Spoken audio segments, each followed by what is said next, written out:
my snow owls. So when I just got out of the hospital, well, it wasn't just when I got out of the hospital, when I went in for my disability, when I lost my ability to walk, and I got out of the hospital, they released me, and I was at home for maybe a week or maybe 3 weeks, I'm not really sure, but I was home for a little while, and then my mom, my dad, my sister, and me, my baby sister, Janelle, the one that's not making good decisions, we all got in the car.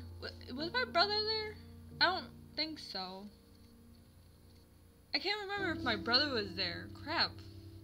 Well, anyways, it was me, my mom, my dad, my baby sister.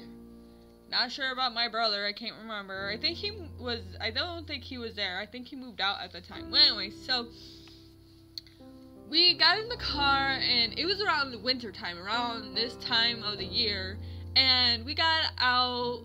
We went to go out to eat and do some payments because my mom and dad just got their taxes back, and they were all excited and they wanted to celebrate. So we got in the car and we started driving. My dad was driving, my mom was in the passenger seat, I was sitting on my dad's side, and my sister was sitting on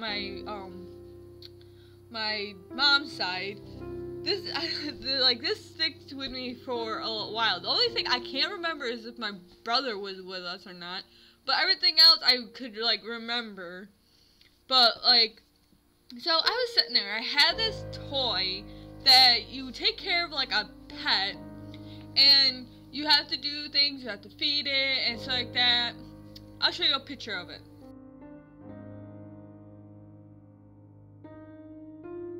That's what it looked like. And I don't know, I was sitting there playing with it, and mom's like to my dad, Andy, you need to slow down. That's my dad's name, Andy. Andy, you need to slow down. The car is starting to, she could feel the back end start going whoop whoop, sliding, because the roads were icy and stuff like that, because it was snowing and whatnot. And my dad's like, oh, no, it's fine, I got this. And our car at the time, did not have any snow tires on it at all. Not yet. And one of the back tires was balding. That's what they call it when it starts losing the rim, the whatever. And so it started balding, and it was in the front, but my dad decided to take it off the front and put it on the back. And so we were going along, and I'm just playing my game, and Jill's doing whatever. I don't know what she was doing. I didn't really pay attention to her. I'm just sitting there. My mom, I could hear her tell my dad to slow down, because the back is going and fishtailing, and he's all like, oh, it's fine. So he kept going at the same speed, and my dad, he has a freaking lead foot. So he wasn't going that fast, but he was going fast enough where he lost control of the car. Yeah, the car started to spin, and I probably would have missed it all because I was so focused on this game that I was playing that I didn't even look up when the car started spinning until everyone started freaking out around me, and I'm like, what's going on? So I look up and I saw everyone freaking out, and of course at the time I looked out my window, and as I looked out my window, the freaking pole, the freaking light pole was coming straight for me. I started freaking out. There was this little bar in front of me. I grabbed onto the bar, and I'm freaking out. I'm like, ah! And I, of course, dropped my toy, and I was freaking out. My mom reached her hand back, and she grabbed me and grabbed onto my hand. She's like, Alicia, it's okay. You're fine. And I just kept freaking out, and then we finally came to a stop in someone's yard. We tore up their yard. And we finally stopped. We didn't hit the pole. We almost hit their mailbox, but missed it. We tore up their whole yard, and not their whole yard, but some of their yard. And we stopped, and I'm freaking out because I just got out of the hospital 3 to 2 weeks ago. So I'm like, oh my fucking god, I'm gonna go back to the freaking hospital. I don't want to be back in the hospital. Or something bad was gonna happen to me, and whatever, I don't know, I was just freaking out, and I was just oh. So I was like shaking and scared. It's like that. Everyone was shaking and scared. The people that lived there came out and they're like, "Oh my God, are you okay?" And we stopped when we like spun around and we stopped. If we had not stopped, if we did not stop and we went past, there was a statue sitting in their yard. If we had hit the statue, gone past that statue, we would have went down this long steep. Yeah, we would have went down this long steep, and we probably would have hit trees and stuff like that. But luckily, we skid and we stopped, and the thing that stopped us was the grass that we dug out, and the snow and the grass. It wasn't like snowing, like there's like snow banks on the side or anything, but it was snow. It was like light snow. It was just, I think it was like around the time like snow was just starting to fall, so it wasn't like that much on the ground, but it was enough to make the road slippery and put black ice on the road. So we spun around and we stopped and we dug up the grass, and the grass stopped us, so we didn't go any further. But if we had gone further and past that statue, we would have went down in a ravine. And we lived in like the woods area, and we weren't that far from our home. Like we weren't that far from our home. I don't remember exactly like how far we were from our home, but we were not that far from our home. So like every time we would go past there, I looked at that spot, and the lady and the gentleman that lived there, they took the statue, which the statue was a statue of an angel, and they took and put the statue where we had stopped. And so, and they didn't charge my mom or anything like that, my mom and dad or anything like that, for like digging up their yard.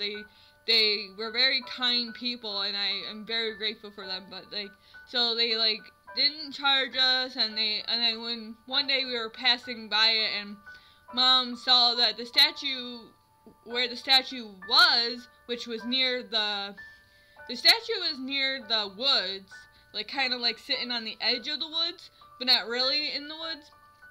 And they had moved it to where we had stopped, and when she saw that, she started crying. And I understand, like, it was scary, like, for multiple reasons. Like, we could have went off, we could have hit that statue and went down in the ravine, and we could have smashed into a whole bunch of trees. Everyone could have been injured and put in the hospital. I don't know, like, a whole bunch of stuff can happen, like, in an accident. But luckily, we didn't go that far. We dug up their yard and stopped, and, like, I don't know. And then my dad had a bright idea that he wanted to go out to dinner. Where did we go? We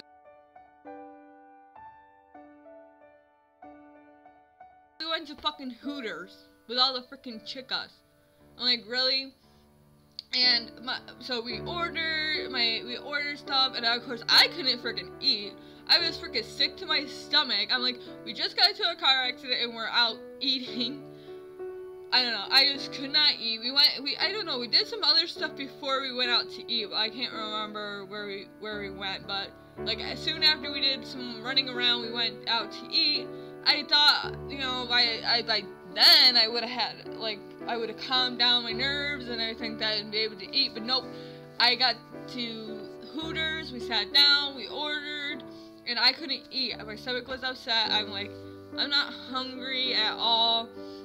And my dad was all kind of like getting mad, and he's like, well, you should have accident happened in the afternoon or whatever. I can't remember when it happened.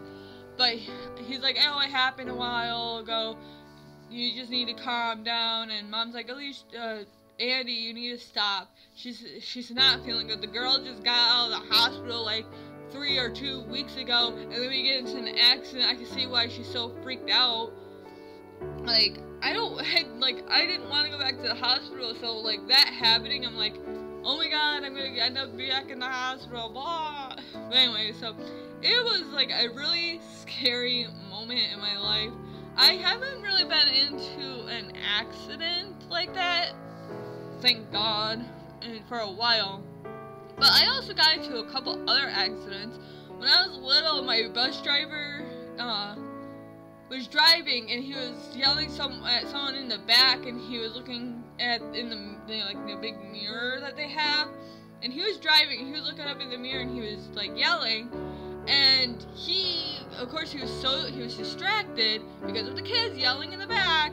He didn't realize that a car in front of him had stopped. He looked down, realized it, slammed on his brakes, but because it's a big bus, it didn't have time to stop. It kept going and slammed into the ass end of the car, and all the kids fell forward and onto the floor. Of course, I ended up going to the hospital because I was having some neck pains, I hit my head, in which it hurt, and I told them I hit my head, and they took me out to the hospital to get some pictures done with my head. Then the second time it happened, it was during winter with the same bus driver. He was paying attention to the road and everything. This car slammed on their brake. He slammed on his. He had enough time to stop. Now this is during winter time, so the roads were slippery. He slid it into the person's ass. Of course, all the kids fell forward and was injured. And of course, I was injured again. This time, my neck was hurt, so they rushed me off to the hospital. It was like crazy. We had a whole bunch of kids crying, a whole bunch of kids going to the hospital, and it was just ridiculous. And I felt so bad for the bus driver because he was so sweet. I don't remember like his name or anything, but I remember like he used to be a really nice bus driver. He was very funny, I remember. And I used to be picked on a lot on my bus, like, tremendously. These girls, I used to live in the city, and these African-American girls were picking on me and being, like, a real bitch to me. I am, like, the person that does not like to fight, so I'm like, please, just leave me alone. I'm not doing anything to you. And of course, he heard the argument and he like yelled at the girls like that. But I remember this one time, I can't remember what they said exactly, but they said something to me and it hurt so bad.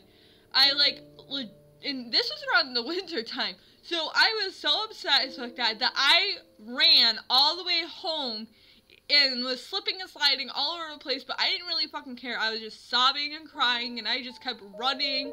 Even if I fell, I'm like, I don't even care if I fall. I just want to get home. So I got home, and I opened the door, and I was sitting there crying, and Mom's like, what's wrong? And I told her what happened, so she called the school, told them what was going on, said, you have to do something with these girls. They won't leave my daughter alone. The school still would not do anything about these girls picking on me. So I had to take it in my own hands to do something. I didn't fight them or anything. No, the next time I got on the bus and they were doing something to me, I just like completely ignored them. And I had the brightest idea when they were getting off the bus is to take the seat belts from the seat over here and the seat over here and connect them in the middle to make it so they trip. So when they were just about to get off and they weren't paying attention, they were, talking amongst each other, I'm like, I clicked them and I went and looked out the window as if I didn't do anything. My bus driver saw this happening. Now, he is a great guy because he always tell them to leave me alone. And they were like much older than me, by the way. I think they were like high schoolers at the time. I don't remember. But he always like you need to leave Alicia alone. You're sitting in the back, she's sitting here, and he had me move to the front seat just so I can be away from him. I used to sit like in the middle of the bus because I like the middle of the bus, or I like to sit in the back. But he had me go to sit up front because they would not leave me alone. So I was up front and I did the seat belts, and this kid behind me saw what I did, so he took and did the same thing with the other ones. And my bus driver saw this, okay? He could have just said, Alicia, that's not right, or whatever, but I think he knew I had enough of their BS and left it.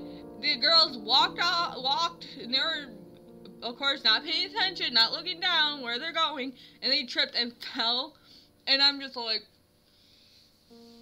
and of course, they knew it was me, so they started yelling at me, and, like, soon after, they all got expelled off the bus, because, the guy's like, oh, you have no right to blame Alicia, you don't know it was her, da-da-da, but the thing is, the bus driver knew it was me, and he expelled them off the bus for blaming me, even though he knew it was me.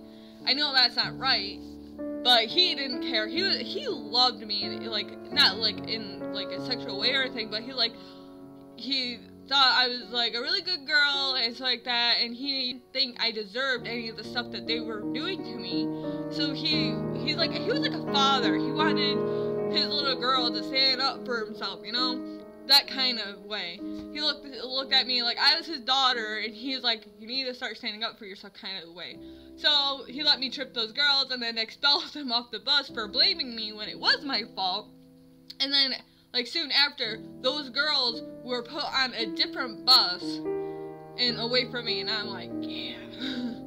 Anyways, I kind of got a little off track. It was all about accidents, and then I went from accidents to bullying. I don't know. Anyways. So if you are getting bullied, it might not be the best idea to, like, try and fight them and stuff like that. I was tired of them fighting, so I had to do something. I was telling the school, they weren't doing anything. I told my bus driver, he was trying everything he could, but still they were, like, the bus driver was telling the school, and they weren't listening to the bus driver. My mom was telling the school, and finally they did listen and then removed them from the bus and stuff like that. If you are getting bullied, tell people. Things have changed now where people will listen to you. Like, I haven't been bullied since I was little, but like, if you are getting bullied, go talk to a teacher, go talk to the principal, tell your mom, tell everyone that will listen. They will listen, and they will put a stop to the bullying. It has changed dramatically since a long time ago. People, if you talk up to people about bullying and telling them that you are getting bullied, they will do something and they will stop it. I don't know. Well, anyways, that's the end of this video, my snow owls. If you liked it, give it a thumbs up, and I'll see all you snow owls tomorrow. Goodbye.